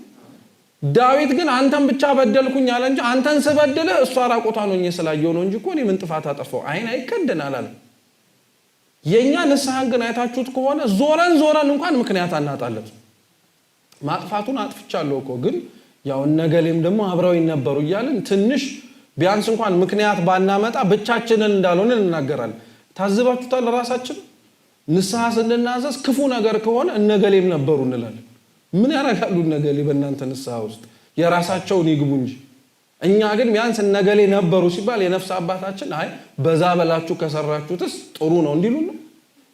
በጣም እኮ ነው የምናሳዝነው። ምንም እኮ ለውጥ ግን አይመጣም። ብቻችንን አደረግነው ብንልም ተባብረንም ሰራነው ብንል ኃጢአት ነው፣ በደል ነው። ዳዊት ምንም ምክንያተኝነት አታገኙበትም። ጥፋተኝነቱ ላይ ራሱን አውጥቶ ራሱን ከፊት ለፊት አስቀድሞ እኔ ነኝ የበደልኩት ነው ያለው። ወታደሮቹ እንዲገድል ያደረኩኝ ቤርሳቤህን ቀምቼ ወሰድኩኝ አንተ ባከበርከኝ መጠን ሳልከበር የተገኘሁት እኔ ነኝ አለ። እኛ ግን ምክንያት እናበዛለን ለንስሐችን። ጥፋተኝነታችንን መሸሸግ እንፈልጋለን። ንስሐ ጥፋተኝነትን መሸሸግ ሌላ ሰው ላይ ማላከክ አይፈልግም። እየሰማችሁ ነው። ሶስተኛው በጣም ማወቅ ያለብን ደግሞ ሰው ንስሐ ሲገባ በዚህ ዓመት እንኳን ንስሐ የመግባት እቅድ ያለን ሰዎች ካልን ሶስተኛ በንስሐችን ውስጥ ማወቅ ያለብን ነገር አብራችሁኝ በሉ ራሳችን በሉ እንጂ የሰራነውን የትናንትና ጽድቅ እያስታወሱ አለመመጻደቅ። ምንም ብበድል እንኳን እኮ ትላንትና እንዲህ ብዬ ነበር ይላል ይኸው ሰው። ዛሬ ምንም ዱርዬ እኮ ብሆን ትላንትና ዘምሬ ነበር ከበሮ መትቼ ነበር እግዚአብሔር ያችን አይረሳትም ምናምን ይላል። በጣም እኮ ነው የምንገርመው። ዛሬ የሰራነውን ኃጢአት ንስሐ ከመግባት ይልቅ ትላንትና የሰራነውን ጽድቅ እያስታወስን እንመጻደቃለን። ንስሐ እንዲህ አይነት ነገር አይፈልግም። ስንናዘዝ የዛሬ በደለኛነታችንን ነው የምናወራው እንጂ ትላንትና የሰራነውን ጽድቅ እያስታወስን አንመዝ። ለዛ ነው ሰው አንዳንዱ ደግሞ ንስሐ በሚገባበት ወቅት ላይ ኃጢአቱን ይናዘዝና ምንም እንኳን እንዲባረግ ደግሞ እንዲማርጌ ነበር እንዲመጽውቼ ነበር እንዲምንትን አርጌ እንዲንጣጣለት እኮ በጣም ቀመራዊነት ወይንም ደግሞ አስሊነት ሂሳብ መያዝን በጣም ለመድ ነው። እኛ ገብቷችኋል። በጣም ንስሐ ህይወታችን ላይ እየተጎዳን ያለ ነው። ለዛ ነው ሂሳብ እናሰላለን። እግዚአብሔር እንዲምረን የምንፈልገው እንደ ቸርነቱ ሳይሆን እኛ በሰራናቸው ስራዎች ልክ ነው። ለዛ ነው ዜና አበው ላይ አንድ ታሪክ አለ፣ በስንክሳራችንም አለ። መስከረም 3 ነው ካልተሳሳትኩ የሚታሰበው። ይህ ጻድቅ አባ ሙሴ ዘገዳመ ሲሃት ይባላል እና ይህ ጻድቅ ምንም ያልተማረ ጻድቅ ነበር። ምንም ዕውቀት የለው፣ መንፈሳዊ ዕውቀት እየሰማችሁ ነው። ምንም መንፈሳዊ ዕውቀት የለው እና ይህ ጻድቅ መንፈሳዊ ዕውቀት ሳይኖረው ግን ክርስትናውን ህይወቱ ስላለው በአት ገብቶ ገዳም አጽንቶ ይኖር ነበር። በቃ የቅድስና ህይወት ደረጃዎች ላይ ራሱ ደረሰ። ምንም እኮ የተማረ ሰው እኮ አይደለም፣ ዕውቀት የለውም ገልጦ ለማንበብ እንኳን ማለት ነው። ግን ልቡ ንጹህ ስለሆነ በጣም ጥሩ የሆነ የጽድቅ ደረጃ ደረሰ። ደግሞ እንደዛ ስትባሉ ትምህርቱን አቁሙት አሏችሁ። የኛ ሰው ክፋቱ ለካ ሳይማሩ መጽደቅ ይቻላል ማለት ነው፣ ከንቱነቴ ምናምን ይላል የኛ ሰው። ጭብጡን በደንብ አድርጋችሁ ስሙ። ሰይጣን ታዲያ ይሄንን ጻድቅ በተለያየ መንገድ ሊጥለው ሞክሮ አልቻለም ነበር። ስለዚህ ብቸኛው ይህ ሰው የነበረው ድክመት አለመማሩ እንደሆነ ያውቀዋል። ታዲያ ገዳም ከነበረበት ቦታ ላይ ራሱን እንደ መነኩሴ ያስመስሎ 45 ዓመት ሙሉ የዘጋ መነኩሴ ያስመስሎ መጣና ደጁን አንኳኳ። ክፈትልኝ በር አለው። ከፈተ፣ አስገባው፣ ቁጭ አደረገው። ከዚህ በኋላ 45 ዓመት እንደዘጋ እንዲህ ተአምር እንዳደረገ እንዲህ ውጣ ወረድ እንዳለፈ ገድሉን በሙሉ ነገሩ። አባ ሙሴ ዝም ብሎ ይሰማ ነበር። ለካ እንዲህ ይኖራል እያለ ማለት ነው። ሰምቶ ከጨረሰ በኋላ ታዲያ ምን ሊያደርጉ መጡ አባታችን ስል ከተማ ውስጥ ንስሐ ልጅ ያለች አሉ። እየሰማችሁ ነው። ከተማ ውስጥ ንስሐ ልጅ ያለች እና በጣም ጥሩ የተመሰገነች ናት። የነበርኩበት ገዳም ጸሎት ሳደቅ እግዚአብሔር በራእይ ተገልጦልኝ እሷን የምታገባት ብሎ አንተን መርጧል። ስለዚህ ሄደህ እንድታገባት መልእክት ልነግርህ ነው አለ። አይ እግዚአብሔር ቸር እኮ ነው፣ በዛም ሊያጸድቀኝ ነው ብሎ አባ ሙሴ ከገዳሙ ወጣ። ገዳሙ ወጣ፣ ገባ ከተማ ውስጥ በደል ሰራ። በጣም አድርጎ ተጸጸተ። በደል ሰርቶ ኃጢአት ሰርቶ ተጸጽቶ ከተመለሰ በኋላ ደግሞ መንገድ ወጥቶ ስለማያቅ ቦታ ስለማያቅ መንገድ ላይ ደግሞ የ45 ዓመት የዘጋው ባህታዊ ነኝ ያለው ሰይጣን አሁን ደግሞ መንገድ አመላካቸው ነው መጣ። የልትሄድ ነው አለ። ኧረ እኔ ወደ ገዳሜ ልገባ ነው፣ ምን አድርጌ ይኸው ጥፋት አጥፍቼ ብሎ ትላንትና የሰራውን ነገር በሙሉ ነገረው። ቆይ እኔ መንገዱን ልምርህ አለውና የገዳሙን ቦታ አስትቶት ጭራሽ ምንም አይነት ነገር የሌለበት በረሃ መሃል ላይ ጣለውና አወከኛል። ኧረ እኔ አላወኩም፣ መንገድ እያመላከትከኝ ተከትዬ ሄድኩኝ ነው አለ። ትላንትና አይወደቅ የሆነ አወዳደቅ የጣልኩ ሳልዘጋ ዘጋው ሳልጾም ጾምኩ ያልኩት ኃጢአተኛ የሆንኩኝ እኔ ሰይጣን እኮ ነኝ አለ። በጣም አዘነ፣ በጣም ከፋው፣ በጣም ውስጡ ተረበሸ። አባ ሙሴ የረበሸው በመሰረቱ የነበረበትን ቅድስና ማጣቱ አይደለም። በደንብ አድርጋችሁ ስሙ። ትላንትና ይበላት የነበረችውን ፍሬ ሲቀምሳት ድሮ ምሬቱ አይሰማውም ነበር፣ እግዚአብሔር በቸርነቱ ስላጣፈጠለት ማለት ነው። አሁን ግን ሲቀምሳት ምሬቱ ታወቀችው። ድሮ ይኖርባት የነበረችው ቦታ በጣም ጠባብ ነበረች። አሁን አውላላ በረሃ ላይ ቆሞ ጥበት ተሰማ። ሁሉም ነገር ጨነቀው። እኛ አባ ሙሴ እኮ ነጸብራቆች እኮ ነው። እግዚአብሔርን ስለራቅነው እኮ ነው በጣም ብዙ ነገራችን እያለን እንደሌለን የምናመሰግንበት ብዙ ምክንያት እያለን የምናማረረበት ጥቂት ነገሮች ፍንጥው ብለው የሚታዩ ለምን መሰላችሁ? ያለማወቃችን ያለመማራችን ውጤት ነው። ሲቀጥልም እግዚአብሔርን የቀረብንበት መንገድ ልክ ስላልሆነ የኛ ንስሐዎች ውስጥ የኛ ኑዛዜዎች ውስጥ የኛ ወደ እግዚአብሔር እንመለሳለን የምንልበት መንገድ ውስጥ እንዳንረሳ የትላንትናን ጽድቅ እያስታወሱ መናገር በጣም መጥፎ ነው። የትላንትናውን ጽድቅ እያስታወሱ እንዲህ አድርጌ ነበር እንዲሆኛለሁ። አንዳንዶቻችንማ የክፋታችን ሳይሆን እንደው የብልጣብልጥነታችንም ነገር ኃጢአት ስንሰራ በጣም በብዙ ምጽዋት ማጥፋት የምንፈልግ ሰዎች አለን፣ ንስሐም ሳንገባ ማለት ነው።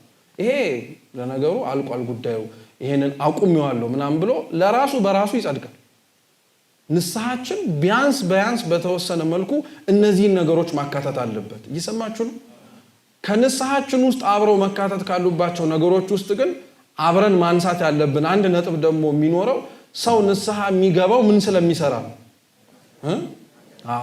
ዮሐንስ መጥምቅ ራሱ መንግስተ ሰማያት ቀርባለችና ንስሐ ግቡ እያለ የሚናገረው ህዝቡ ምን ይሰራ ስለነበረ ነው። ኃጢአት ይሰራ ነበረ። ዓለሙን መስሎ ይችል መኖርን ችሎበት ነበር። ክርስቲያኖች በጣም አሁን እየተቸገርን ያለነው ኃጢአት መስራት ላይ ብቻ ነው። ዓለምን መስለን እየኖርን ነው። ማለት ዓለሙ እኛን ክርስቲያኖች መሆናችንና አለመሆናችንን ያለ ነጠላችን ሊያውቀን አይችልም። በስራችን ተመልክቶ ሊያውቀን አልቻለም። ምን ያክል ውድቀት እንደሆነ ታውቃላችሁ? በጣም እኮ የመላሸቃችን የመውረዳችን ማሳያ እኮ ነው። ምልክት ካልታየብን በቀር ክርስቲያን መሆናችንን ሊያሳይ የሚችል ብዙ መገለጫዎችን ሊኖሩን ሲያስፈልገን ምንም ነገር የለም። አንዳችንም ታይተን እሷማ ክርስቲያን ናት ልንባል አንችልም። ምክንያቱም በመንሰራቸው በእያንዳንዱ እንቅስቃሴዎች ውስጥ ክርስቶስን ከማሳየት ይልቅ ራሳችን መታየትን እንመርጣለን። ዮሐንስ እንዴት አይነት ሰባኪ ነው! እውነት ህዝቡ ሁሉ እየተከተለው የነበረ እኮ አጥማቂ እኮ ነው። ህዝቡ ሁሉ ይከተለው የነበረ ቃሉን የሚሰማው መምህር እኮ ነው።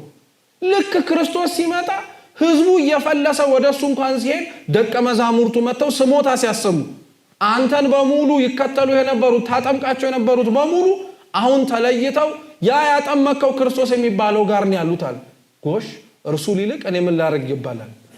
ምን አይነት ሰው ነው! እውነት እኛ በክርስትና ህይወታችን እኮ ክርስቶስ እንዲያንስ እኛ ከፍ እንድልን የምንፈልግ አንዳችንም እግዚአብሔር በህይወታችን እንዲታየን የምንፈልግ ከሆነ እውነት ራሳችንን መካድ አለብን። ኃጢአት ክፋቱ ምን መሰላችሁ? ራሳችንን እንዳንክድ ያደርገን። የኃጢአት ትልቁ ድክመቱ እኛ ላይ ያላት ጾር ራሳችንን እንዳናይ ታደርገናለች። ሌላውን በማየት ውስጥ ሌላውን በመመልከት ውስጥ ራሳችንን እንድንረሳ ታደርገናለች። ዮሐንስ ለዛ ነው ንስሐ ሊገቡ ለሚዘጋጁ ሰዎች በሙሉ ኃጢአታቸውን አምነው እንዲመጡ አደረገ። ኃጢአትስ ልክ እንደ ንስሐ ስለ ኃጢአት ሰው ምን ማወቅ አለበት ሲባል ቢያንስ አንድ ሰው ኃጢአት በሚሰራበት ጊዜ ላይ 4 ነገሮች ያደርጋል። አንደኛው ይተላለፋል። እስኪ መተላለፍ በሉ። ይተላለፋል። ህግጋተ እግዚአብሔርን ይሽራል። እነዛን የሻራቸው ህግጋተ እግዚአብሔር ናቸው ሌላውን ጦስና መዘዝ የሚያመጡበት። በመሰረቱ ኃጢአተኛ ሰው ተላላፊ የሆነ ሰው ነው። የእግዚአብሔርን ህግጋት በመሻር ውስጥ ያለውን መፍረስ አያውቅም። የእግዚአብሔርን ትእዛዝ በማፍረስ ውስጥ ያለውን የነሱን መፍረስ አይመለከትም ኃጢአተኛ ሰው። በጣም ነው የሚገርማችሁ እኮ እግዚአብሔር ለኛ ያዘዛቸው በጣም ብዙ ትእዛዛቶች ለእርሱ በመታዘዛችን ለሱ የሚጨምርለት ነገር እኮ ያለ ምንም ነገር የለም። ድንግልናችሁን ጠብቁ ቢል የኛ ድንግልና መጠበቅ ውስጥ እግዚአብሔር ምን የሚጨምርለት ነገር አለ? ምንም እኮ ነገር የለም። የኛ ባለመስራቅ፣ ባለማመንዘር፣ ባለመዘሞት እናትና አባታችንን በማክበር ሂደት ውስጥ ለሱ እኮ አንዲትም የሚጨመር ነገር የለም። ለኛ ነው የሚጨመር ነገር የሚኖር። እኛንን እንዳንፈርስ የሚጠብቀን ህጉን ያፈረስን ጊዜ ነው መፍረስ የጀመርነው።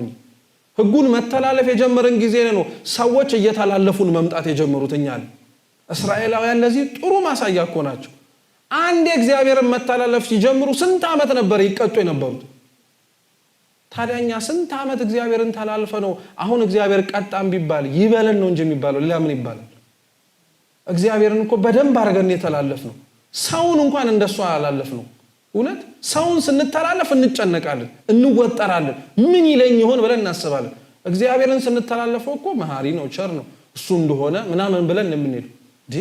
ለሰው የምንሰጠውን ክብር እንኳን ለእግዚአብሔር መስጠት ይክበደን እንዴ? ለሰው እንደምንጨነቀው ለእግዚአብሔር ማሰብ ይጭነቀን።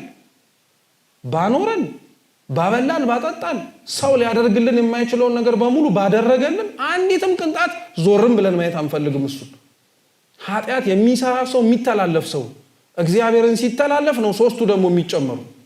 ኃጢአት የሚሰራ ሰው ከመተላለፉ ውጪ ኢፍትሃዊ በሉ። ኢፍትሃዊ ነው ማለት የሆነ ጠባሳ ጥሎበት ስለሚያልፍ ርህራሄ የሌለው ሰው ነው የሚሆነው ኃጢአት የሚሰራ ሰው። እያንዳንዱ ኃጢአት ጠባሳ ጥሎ ያልፋል። እየሰማችሁ እያንዳንዱ ኃጢአት ጠባሳ ጥሎ ያልፋል። ሰውነታችንን ቸር ስለሆነ መድኃኒዓለም ሸፍኖልን ነው እንጂ በሰራነው የኃጢአት ልክ ጠባሳችንን ቢያሳየን ኖሮ ትራውማታይዝድ እኮ ነው ነበር። የስነ ልቦና ቀውስ ይመጣብን ነበር አይደል እንዴ? ሰዎች አንዳንዴ ጾታዊ ጥቃት ሲደርስባቸው ክፉ የሆነ ነገር ሲደርስባቸው ያደረጓቸው ሰዎች ማስታወሻ እንዲሆን ምልክት ይተዋሉ። ያንን ነገር ሲያዩት ጭንቅላታቸው እንዲታመም ውስጣቸው መሻገር እንዳይችሉ እንዲታመሙ ለማድረግ በጣም ብዙ ይሄ የስነ ልቦና ቀውስ ያለባቸው ሰዎች እንደዛ ያደርጋሉ። ኃጢአት የምንሰራ ሰው እንደው እግዚአብሔር ሸፍኖልን ነው እንጂ ጠባሳውን ቢያሳየን ኖሮ እኮ እንዴት ክፉ እንደነበር። እንደ ብሉይ ኪዳን ኃጢአት ለምጽ ቢሆን ኖሮ ታውት ሰው ጋር መቀላቀል እኛ ራሱ ያየነው ቆመን ለመጸለይ እንታደል ይሆን ኖሮ አንዳችንም አንቆም ነበር። እንኳን ታይቶ ይቀርና ተሰውሮ እንኳን ይሄው መች ቆመን ለመጸለይ እንኳን እኮ እኛ በጣም እንጨነቃለን። ኢፍትሃዊ ነው የሚያደርገው ሰይጣን። ኃጢአት ኢፍትሃዊ ያደርጋል። በቃ ጥሎት የሚያልፈውን ጠባሳ እያስታወስን የተሻለ ጽድቅ ከመስራት ይልቅ ትላንትና የሰራነውን ኃጢአት የምናስታውስ በጣም ብዙ ሰዎች ነው ያለን። ሶስተኛው ኃጢአት ጥሎ የሚያልፈው ወይም ኃጢአተኛ ሰው ምን ያደርጋል ሲባል ራሱን ኃጢአት ይሰራል ይላል። ቅዱስ ጎርጎርዮስ ደግሞ ይሄኛውን ምን ብሎ ይናገረዋል? ዝም ብሎ ዘዋሪን የሚሆነው ኃጢአተኛ ሰው ይላል። እና ምሳሌ የሚሰጠው እስራኤል በበረሃ የነበሩበትን ዘመን ነው። እንደምታውቁት እስራኤላውያን ከነበሩበት ከግብጽ አገር ተነስተው ከነዓን ለመግባት ይፈጅባቸው የነበረው ጉዞ የቀናት ጉዞ ነው። 40 ቀን የሚፈጅ ጉዞ ነው። እነሱ ግን 40 ዓመት ነው የፈጀባቸው። 40 ዓመት ሙሉ ያ የሲና በረሃ የቃዴስ በረሃ ላይ ሲንከራተቱ የነበሩት ለምን ይመስላችኋል? በደላቸው እኮ ነው፣ ኃጢአታቸው ነበር። በግሩም ጥሪ ያወጣቸውን እግዚአብሔርን ለመከተል ልባቸው የደነደነ ነበር። ስለዚህ ዝም ብለው ይባዝኑ ነበር። አሁን ዝም ብለን የምንባዝነው ለምን ይመስላችኋል? አንዳንዱ ሰው እቅድ ስለማላቅድ ነው፣ በጣም የተሻለ የሆነ አመለካከትና አስተሳሰብ ስለሌለኝ ነው ይላል። አይደለም፣ ይሄ ብቻ አይደለም፣ ኃጢአተኛ ስለሆነ ነው። ኃጢአተኛ የሆነ ሰው ተቀበዝባዥ ነው። በቃ ቃየልን ስንመለከተው አቤልን ከገደለ በኋላ እቅድ አቅጄ ስላልገደልኩት ነው ብሎ ነው ያሰበው እንዴ? ተቀበዝባዥ ፈሪ እኮ ነበር የነበረው። ማንም ሳያሳድደው ይፈረጥጥ ነበር የቃየል። አሁን ማንም ሳያሳድደን እንዳሳደደን ጥላችንን እየፈራን የምንራመደው እኮ ኃጢአተኛ ስለሆነን እኮ ነው። መልካም ነገርማ ቢኖረን እንደዚህ አይነት ነገር አንጨነቅም ነበር። አራተኛውና የመጨረሻው ኃጢአተኛ ሰው ክፉን እሱ የደረሰበትን ሌሎች እንዲደርሱበት ይመኛል። እስኪ ራሳችንን ይዩት። እኛ የደረሰብንን ነገር የምንወደው ሰው ባይሆን እንኳን ያደረገን ሰው ላይ ይሁንበት አንልም? ምን ነው ዝም አላችሁ? በደንብ ነው የምንለው። አብሮን እንደኛ ችግር የደረሰበትን እንደው እሱ እኮ እንላለን። ያደረሰውን ግን እንደው እግዚአብሔር አንድ ቀን አለው እንላለን። ንስሐ የሚገባበት እኮ የለም ያ ሰውዬ፣ አንድ ቀን አለው። እሱን ደግሞ እንዲህ እንደኛ እንዳደረገው እኛም በጣም ነው የምናሳዝነው እኮ። ታዲያ እንዴት ክርስትናችንን ኑረ ነው እናሳየው? ይሄንን ዓለም 12 ሆነው ነበረ እነሱ ጨው ሆነው አልጫውን ያጣፈቱት። 60 ሚሊዮን ሆነን እኛ ግን አቃተን። እንደፈለግነው ነው እንጂ መኖር እንዳለብን መኖር ስላቃተን እኮ። ክርስትና በጣም እኮ ነው የሚገርማችሁ። ይሄኛውን ኃጢአት አራግፈው ንስሐ እንዲገቡ ጠየቅ። የት እንዲገቡ? ኧረ ተው። ንስሐ እንዲገቡ የጠየቃቸው ዮሐንስ መጥምቅ የት እንዲገቡ? መንግስተ ሰማያት። መንግስተ ሰማያት ማለት ምን ማለት ነው የምትሏን ብቻ አይተን እንጨርስ። ንስሐ ግቡ፣ ኃጢአታችሁን አራግፉ። የት እንድትገቡ? መንግስተ ሰማያት። መንግስተ ሰማያት አንደኛው ቦታ ነው፣ በላይ በሰማያት እግዚአብሔር ያዘጋጀው። የዮሐንስ ወንጌል ምዕራፍ 14 ላይ ጌታችን ኢየሱስ ክርስቶስ እንዲህ ብሏቸዋል፣ ወደ አባቴ ሄዳለሁ፣ በላይም በላይ ስፍራ አዘጋጅላችኋለሁ አላቸው ሐዋርያት። ለሐዋርያት ብቻ ሳይሆን ለሁላችንም እግዚአብሔር በዚች ምድር ላይ የምንኖርበትን ዘመን አጠቃለን በኋላ ላይ እንድንኖር ያዘጋጀልን መንግስተ ሰማያትን ነው እንጂ ሲኦልን አይደለም። መንግስተ ሰማያት ቀርባለችና ንስሐ ግቡ የሚባለው የመጀመሪያው ቦታው ነው። ይሄንን እንኳን ብዙ ሰው አብዛኞቻችንም አይጠፋን። ምክንያቱም በቅዳሴውም ዲያቆኑ መንግስተ ሰማያት ቀርባለችና ንስሐ ግቡ ሲል ያው የት ልትገቡ ነው ተዘጋጁ ማለት እንደሆነ ነው የሚገባን። ላይ ሰማያት ላይ ዳግም ክርስቶስ ሊመጣ ጊዜው እየደረሰ ስለሆነ ምን አርጉን ተዘጋጁን የሚመስል። መንግስተ ሰማያት ግን ቦታ ብቻ አይደለችም። እኛ ቦታውን እያሰብን ተጨነቅን እንጂ መንግስተ ሰማያት ክርስቶስ ነው። አይታችሁታል ቅዳሴውን መንግስተ ሰማያት ቀርባለችና ንስሐ ግቡ ካለ በኋላ ዳግም ምጽአት እኮ አይደለም የሚያሳየው ቅዱስ ሥጋውን ክቡር ደሙን ይዞ ያለ የሚመጣው እውነተኛው መንግስተ ሰማያት እሱ ነው ክርስቶስ ነው። ሰው በአምላኩ ካላረፈ ቦታ ማረፊያ ሊሆነው አይችልም። ሰው በእግዚአብሔር ካልተጽናናና ካልተረጋጋ ሊያረጋጋው የሚችል ምንም አይነት ነገር ሊኖር አይችልም። እውነተኛው መንግስተ ሰማያት ክርስቶስ ነው። ህዝቡንም ዮሐንስ መጥምቅ ያዘጋጅ የነበረው በላይ በሰማያት ለሚኖሩት ሆኖ አልነበረም። ክርስቶስ ሊመጣ አይደለም ሊጠመቅ ሰልፈኛ ሆኖ ቆማል አይደለም። መንግስተ ሰማያት የሚለው አምላክ ነው። እሱ አምላካችን ቀርቧልና ንስሐ ግቡ። እግዚአብሔር አሁን ያልቀረበ ይመስላችኋል? አለኮ በዮሐንስ ራእይ ላይ ደጅ ቆሜ በር ላይ ሆኜ አንኳኳለሁ፣ ማንም ሊከፍትልኝ የሚፈልግ ቢኖር ገብቼው ምን አደርጋለሁ እና እየጠበቀ ነው ማለት ነው። ንስሐ ገብተን እስከምናስገባው ክርስቶስ የፈጠረውን ሰውነት እየለመነ ነው። አቤት ትዕቢታችን! እውነት ደጁን ሳያንኳኳ መግባት የሚችል አምላክ እኮ ነው። ለሱ ድንቁም አይደለም። የተዘጋ ደጅ ውስጥ አይደል እንዴ ገብቶ ሰላም ለእናንተ ይሁን ያለው? የኛን ደጅ መክፈት ለምን የከበደው ይመስላችኋል? ከሃሊነቱ ጠፍቶ እኮ አይደለም፣ እኛ አላስከፍት ስላልነው እኮ ማረፊያ እንዲሆነን አምላካችንን አላሳርፋል ነው እኛ ራሳችን። እሱ ራሱ እኮ እኛን ለማግኘት እንዴት እንደሚደክም የማይገባበት ቋጥኝ የለም። የጠፋውን በግ ይፈልገው የነበረው እረኛ በጉን እስከሚያገኘው ድረስ ተራራውን፣ ሸንተረሩን፣ ጋራውን፣ ቁልቁለቱን ያለ ወረደው ክርስቶስ እኛ ውስጥ ለማረፍ እንዲደክማል። ታውቃላችሁ? እኛ ውስጥ ለማረፍ ማለት ነው። ይሄ ሰውነት የምንጸየፈው ሰውነት ውስጥ እኛ የምንጠላው ሰውነት ውስጥ ክርስቶስ ማረፍ ይፈልጋል። መንግስተ ሰማያት ቀርባለች የሚባለው ሁለተኛው ክርስቶስ ነው። ሶስተኛው መንግስተ ሰማያት ቀርባለችና ንስሐ ግቡ የሚባለው መንግስተ ሰማያት እመቤታችን ናት። መንግስተ ሰማያት ቦታ ነው ካልን ክርስቲያኖች የሚያርፉበት ነው። ክርስቶስ ነው ካልን መንግስተ ሰማያት እንድናርፍበት ነው። የክርስቶስ ማረፊያው ደግሞ እመቤታችን ናት። አማናዊት የሆነች ማረፊያው መንግስተ ሰማያዊ የሱ እሷ ናት እንጂ የሆነ ሰማይ አይደለም፣ የሆነ ቦታ አይደለም። ሰማይ ነው እንኳን ካልን የእግዚአብሔር ማረፊያው ዙፋኑ ነው። አራቱ መናብርት ኪሩቤል የሚሸከሙት አራቱ መናብርት ኪሩቤል የአራቱ ወንጌላውያን ምሳሌ ናቸው። አራቱም ወንጌላውያን ስለሷ የጻፉላት እመቤታችን ናት። እውነተኛ መንግስተ ሰማያት እግዚአብሔር እስከ መጨረሻው ድረስ ንስሐ ገብተው እስከ መጨረሻው ድረስ የሚገቡትን ንስሐ ተስፋ ሳይቆርጡ ለሚራመዱ ክርስቲያኖች መጨረሻ የሚሸልማቸው መንግስተ ሰማያት ማረፊያው እናቱ። ይሄው ዮሐንስ ማሳያ ከሆነው ወንጌላዊ እስከ መጨረሻው ድረስ ተከትሎት እስከ መጨረሻው ድረስ አርፎ እመቤታችንን ይዞ ሄደው ንስሐ የሚገቡ ሰዎች የመጨረሻ እግዚአብሔርን ሲያገኙት ቦታውን ለመውረስ ሲዘጋጁ እግዚአብሔር መጽናኛ አድርጎ በዚች ምድር ላይ የሚሰጣቸው እናቱ ነው። እመቤታችን እውነተኛ ማረፊያ መንግስተ ሰማያት ናት። ያለሷ መጽናኛ የሌለባት ቦታ ማለት ነው። ሐዋርያት ሁሉንም ነገር የቻሉት እሷ ስላለቻቸው እኮ። አሁን እሷ ያለችን ሰዎች እኮ ነን እኛ እንደሌለችን ሆነን ደግሞ ስንባዝንም ጭምር የምንገኝ። መንግስተ ሰማያት ቀርባለችና ንስሐ ግቡ ማለት ክርስቶስ ቀርቧልና ተዘጋጁ፣ ቦታውን ለመውረስ በላይ በሰማያት አብሮ ለመኖር ንስሐ ግቡ፣ እመቤታችን ጋር አብሮ ተጠግቶ ለመኖር እስከ መጨረሻው ድረስ እስከ መስቀል ድረስ ታመኑ ነው። ኃጢአት ክፉ ነው ይታወቃል እኮ። ኃጢአት ክፉ ነው እንጦንስ ይናገራል። ኃጢአት የስሜት ህዋሳቶቻችን ራሱ ቆንጥጣ ስለምትይዘው ስር እንደሰደደ በጣም ረጅም ስር እንዳለው እጽዋት ነው ብላችሁ አስቡት ይላል። እየሰማችሁ ነው? እና ያንን ስር የያዘ ነገር ነቅላችሁ ስታወጡት በጣም ከባድ ነው አይደል? ነው አይደለም? እሺ ቁስል ቢኖርባችሁ ቁስሉ ብዙም ሳይደርቅ እንላጠው ብትሉ አያምም? ያማል። ኃጢአት እንደዚህ ነው ይላል ቅዱስ እንጦንስ። ቁስሉን እንደዚህ እንደሚበዘብዘው እንደዚህ እንዴት እንደሚያመው በጣም እንደሚያቀተውና በጣም እንደሚከብደው ሁሉ ሰው ንስሐ እንዲገባ የሚነገረው ለምን መሰላችሁ ይላል። ኃጢአትን በየጥቂቱ ቆርጦ ስሩን ለመንቀል ለእግዚአብሔር እንዲተው ነው ይላል። ኃጢአትን ባህር ዛፍ ብላችሁ ብታስቡት ሰው ባህር ዛፍ ባንዴ አይነቅልም። በየጥቂቱ ከላይ ምን እያደረገ ነው የሚወርደው? እየቆረጠ ነው የሚወርደው። ንስሐ እንደዛ እኮ ነው። አልነቀል ያሉን ኃጢአቶች ሳይነቀሉ ቀርተው አይደለም፣ እንደ ባህር ዛፍ ገዝፈው ከሆነ ምን መደረግ ስላለባቸው መከርከም አለባቸው። ስሩን መንቀል የኛ ኃላፊነት አይደለም። ቁስሉንም እኮ የምንለጠው አልታገስ ብለን ነው እንጂ እኮ ማድረቁ የማን ኃላፊነት ነው? የሰውነታችን ኃላፊነት እኮ። አልታገስ ብለን ልጠን ቡና እንደመደምበታለን።